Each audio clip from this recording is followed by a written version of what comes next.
Imagine waking up every single day feeling like you didn't rest at all, as if the night slipped by in the blink of an eye, leaving your body heavy, sluggish, and drained of energy. Picture opening your eyes and, even before you get out of bed, your heart is already racing, your mind already flooded with worries, to-do lists, and endless demands. That routine, which feels so common nowadays, may look like nothing more than accumulated tiredness, but in reality, it hides something much deeper and far more dangerous: the silent onset of burnout. And the scariest part? Sometimes it's a simple daily habit, repeated without awareness, that silently triggers the whole process. If you've ever felt trapped in this cycle, know this: you are not alone. And more importantly, you are not without hope. This channel is a safe, welcoming space dedicated to bringing clarity, tools, and support to deal with burnout, anxiety, and mental exhaustion. So, if any of this resonates with you, make sure you subscribe right now. That way, you won't miss future videos, and together, we can walk the path toward a lighter, healthier, and more balanced life. Burnout doesn't strike like lightning out of nowhere. It's built little by little, like a flame that starts small, but, left unchecked, spreads until it consumes everything. And often, what feeds that fire isn't just the big external pressures, but small, almost invisible habits that feel harmless at first glance. Take, for example, the way you start your day. Have you noticed how many people, the very moment they wake up, the first thing they reach for is their phone?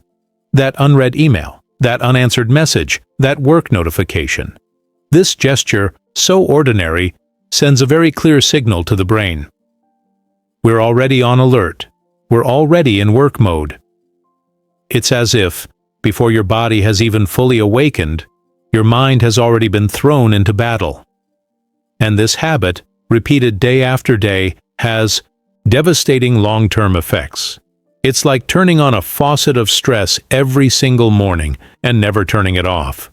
Little by little, your energy drains, your patience shrinks, your creativity fades. The result? A constant cycle of exhaustion, irritability, insomnia, physical pain, and eventually, full-blown burnout. Maybe you're wondering, can something as small as checking my phone in the morning really cause all that? The answer is, it's not about the phone itself, it's about what it represents. It's the habit of putting the world, the demands, the obligations, ahead of your own time to wake up, to reconnect with yourself, to respect your own limits. It's like telling your mind every single day, I don't matter. What matters is what everyone else wants from me. And when that message is repeated over and over, day after day, year after year, no body can endure it. The mind starts showing signs: difficulty concentrating, anxiety spikes, memory lapses. The dyschisa body follows: back pain, shoulder tension, frequent headaches, digestive issues. And the heart, which should beat at the rhythm of life, begins to live in a constant state of alarm, racing as if it were always facing danger. So now, I want to ask you something. What's the very first thing you do when you wake up? Do you drink a glass of water, stretch your body, or do you immediately dive headfirst into the world of demands and comparisons? This reflection might seem simple, but it's deeply revealing. Because the way we begin the day is like the opening note of a song. It sets the tone for everything that follows. If you feel like your life has been heavy, like your days are getting longer and harder to bear, the answer might lie in these invisible details, because it's not usually one huge, isolated event that brings down a strong mind. It's the accumulation of tiny harmful behaviors repeated unconsciously. It's like throwing one stone into a river. Alone, it doesn't matter much, but throw hundreds, thousands of stones, day after day.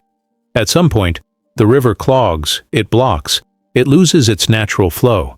That blockage is exactly what happens in the mind with burnout. It's not a sudden collapse. It's a slow, progressive, silent obstruction, and it begins when we stop giving ourselves space to breathe, to exist, to be human before being productive. Here's a hard truth we often need to face. Many times, we're the ones feeding this cycle. Not because we want to, but because of habits, conditioning, because we've been taught that this is just normal. But normal is not the same as healthy. And just because everyone else seems to be running on empty doesn't mean that's the only way to live. Now, I want to pause for a moment and ask you something intimate, almost like it's just between you and me. Do you ever feel exhausted even after a full night of sleep? If you do, I want you to leave a comment that says, "I feel tired, even when I rest." Copy and paste this sentence if it resonates with you. It might be the beginning of opening up, and it's also a way of showing others that they're not alone. You'll be surprised how many people connect with your words, and maybe even offer support back. When people think of burnout, most immediately point to overwork. And yes, work is a massive factor, but what often flips the switch isn't just the number of hours worked, it's the absence of breaks, the absence of breathing space, the absence of recovery time. Think about it. An athlete who never allows their body to rest will inevitably get injured. With the mind, the injury shows up as exhaustion. But unlike a physical injury, which everyone respects when they see it, mental exhaustion is still dismissed, ignored, even mocked. How many times have you heard phrases like, "You're just being dramatic," "Everyone's tired," "You'll catch up on sleep this weekend"? These seemingly innocent remarks act like blindfolds, stopping us from recognizing how serious the situation really is. And the daily habit that triggers burnout isn't the same for everyone. For some, it's the morning phone scroll. For others, it's skipping meals because there's no time. For many, it's never saying no, constantly accepting every request, every favor, as if their worth depended on pleasing others. These behaviors, once they turn into routine, are like threads in a web. Little by little, the web tightens until the person finds themselves trapped, drained, suffocated. But here's the crucial part. Habits can be replaced. We are not doomed to repeat destructive patterns forever. Change is possible. Choice exists. But the first step is awareness, seeing clearly what used to be invisible. It's bringing consciousness to what, until now, was on autopilot. And maybe as I speak, you're already recognizing something in your own life. Maybe you thought back to how you woke up today, how your morning went, how quickly you felt pulled into the rush without even taking a breath. Maybe you realize that, deep down, you're already feeling the weight of this cycle. If that's you, take a deep breath right now. Because noticing is the very first step toward transforming. It's like turning on a light in a dark room. Suddenly, the obstacles are visible. Suddenly, the path becomes possible. And transforming these habits doesn't mean flipping your life upside down overnight. Quite the opposite. The secret lies in small, consistent shifts that create space for your mind to breathe. Think of a bottle filled to the very brim and sealed tight. No matter how much pressure builds inside, nothing moves. But open it just a little, just a crack, and suddenly air flows in, pressure releases, balance returns. That's what small daily pauses do for the mind. Maybe you're asking, how do I even know which habit is harming me the most? The answer lies within you. Pay attention. When do you feel your chest tighten? When does your heart race for no reason? When does your mind spin like a hamster wheel that never stops? Those are clues, little signals pointing to the behaviors that are draining your energy. For some, it's scrolling endlessly at night until 2 a.m. For others, it's eating meals in front of a computer, multitasking so much the body never gets a chance to digest in peace. For many, it's being unable to say no and ending up stretched so thin they forget what they need themselves. And maybe you're still wondering, can small changes really make a difference? Yes, they can. Because burnout isn't caused by one big explosion, but by countless small leaks of energy. And the solution works the same way, not through one grand act, but through the quiet, steady accumulation of small, conscious choices. So let me ask you this. What's the one habit you feel drains you the most right now? I want you to write it in the comments, using this phrase, "The habit that drains me the most is," and then fill in your experience. Not only will this help you see it more clearly, but it may also inspire someone else who's living through the same thing. Because in the end, awareness is the first step, but sharing is the second. When we share our struggles, they become lighter. And when we share our insights, they grow stronger. And the good news is this: even if burnout feels like an invisible enemy, full of traps, there's always a way back. A path of rescue, of reconnection, of rebuilding. And that path begins right here, right now, with you noticing, reflecting, and step by step transforming. And this is where the next step of the journey begins. After identifying the habits that silently trigger burnout comes the most important part, learning to replace them with practices that bring back energy, clarity, and balance. It's as if, after noticing what was draining your strength, you could now begin closing those faucets of exhaustion and open new sources of vitality. Burnout is like a house with leaks. At first, small stains appear on the walls, and we try to ignore them. Then the mold creeps in, the smell changes, the structure weakens. If nothing is done, the damage eventually feels irreversible. But once you find the source of the leak and start repairing it, little by little the house becomes livable again. The same is true for the mind. When we tend to the invisible cracks, in daily life, we can rebuild lost balance. But how do we actually do that? The first thing to understand is that burnout is not a sign of weakness, it's an alarm. An alarm your body and mind sound to say, "I can't keep going this way." Listening to that alarm is crucial. Many people try to silence it with medication, with distractions, with more coffee, with more effort. But the real solution is not to mute the symptom, it's to hear what it's trying to say.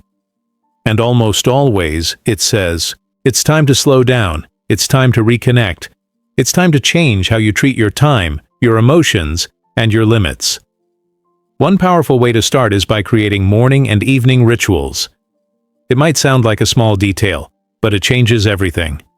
When you wake up, instead of immediately diving into screens, reserve a few minutes for something that nourishes your mind. It could be taking a deep breath, jotting down 3 things you're grateful for, or simply enjoying breakfast quietly while looking out the window. This ritual sends a powerful message to your brain. Before I attend to the world, I attend to myself. And at night, do something similar. Instead of collapsing into bed after scrolling endlessly through your phone, create a wind-down routine. Turn off the screens, stretch your body, listen to calming music, or read a few pages of a light book. This signals to your body that it's safe to rest, that it no longer needs to stay on high alert. Another transformative practice is learning to take breaks throughout the day. Many people believe stopping is a waste of time, but in reality, stopping is what keeps the mind productive. Think of a bow. If you pull the string taut and never release it, it will snap. But if you alternate between tension and release, it stays strong, always ready to shoot when needed. Breaks don't need to be long. They can be 5 minutes to breathe, to stand up and stretch, to drink water, to look out the window. What matters is not the length of the break, but its consistency. These little pauses are what prevent mental collapse. And here's something essential. Self-care is not selfish. Many people struggle to prioritize themselves because they carry the belief that caring for others is always more important. But think about it. How can you take good care of someone else if you yourself are running on empty? Self-care is like filling your own cup before offering water to others. It's an act of generosity toward yourself and the people you love. Of course, changing habits takes practice and patience. You can't transform everything all at once. That only creates more frustration. The ideal is to start small. Choose 1 or 2 changes and make them part of your routine. Later, add more. It's like planting a garden. You don't scatter every seed at once. You plant little by little, nurturing the soil, and before long, life blooms again. Now, let's talk about another habit that, once adjusted, directly impacts burnout. Learning to say no. For many people, this is the hardest part. We were raised to believe that saying no is rude, disappointing, or selfish. But the truth is, every time you say yes when you want to say no, you're saying no to yourself. And over time, that costs you dearly. Saying no is like placing boundaries around a river. It's not about stopping the water, it's about guiding it. When you say no to something that would overwhelm you, you're preserving energy for what truly matters. You're protecting your health, your peace, your ability to be present for those you love. If this feels difficult, you can start with simple phrases. I can't take this on right now. I'd love to help, but I don't have the bandwidth. I need to rest so I can give my best later. Over time, it becomes natural, and the relief it brings is enormous. But maybe you're asking yourself, what if I'm already at my breaking point, completely drained? Is it still possible to recover? The answer is yes. There is always time to come back. Burnout is not a life sentence. It's a warning that something needs to change. The sooner you listen, the faster you recover. But even if you're already at rock bottom, there is a way out. And it starts with small, consistent steps that restore your body and mind's ability to regenerate. One of those steps is learning to slow down your thoughts. We live in a culture that glorifies speed, but the mind was not designed to run at full throttle all the time. Practices like mindful breathing, guided meditation, or even a quiet walk help lower the mental noise and bring the brain back to the present. It's like pulling your mind off a congested highway and guiding it onto a quiet country road where it can flow freely. Another step is treating your body as an ally. We often think of burnout as purely mental, but the body is the foundation. Engaging in regular movement, even gentle forms like walking, stretching, or dancing, helps release hormones that fight stress. Eating balanced meals, staying hydrated, sleeping well, all of these are fuel for the mind to function. And perhaps the most important of all, asking for help is not weakness. On the contrary, it's strength. Sometimes we need someone to listen, to guide us, to remind us we're not alone. That could be a friend, a family member, a support group, or a mental health professional. Reaching out and saying I need help can be the most transformative step of all, because burnout makes us believe we have to carry the world alone. But the truth is, no one should carry that weight by themselves. Healing also happens in connection, in dialogue, in sharing. Now, I want you to picture a scene. You, a few months from now, waking up in the morning without that heavy feeling in your chest. You get out of bed, take a deep breath, and actually feel rested. You start your day calmly, with clarity, without the desperate rush. Imagine what it would be like to live with that lightness, that balance. That vision is not some distant dream. It's possible. And it starts with the choices you make today. So, as we wrap up this video, I want to leave you with this reminder. Burnout is not the end of the road. It's a signal. A sign that something needs to change. And that change is absolutely possible. Step by step, habit by habit, you can rebuild your energy, reclaim your joy, and return to living with presence and peace. And if this video resonated with you, I'd love for you to subscribe and leave a like. That helps spread this message to more people who also need support. And remember, this is a safe space, a place where you don't have to pretend you're fine, a place where together we can find real paths toward a lighter life. You are not alone. You don't have to face this alone. There is hope. There is a way forward. And it begins now within you.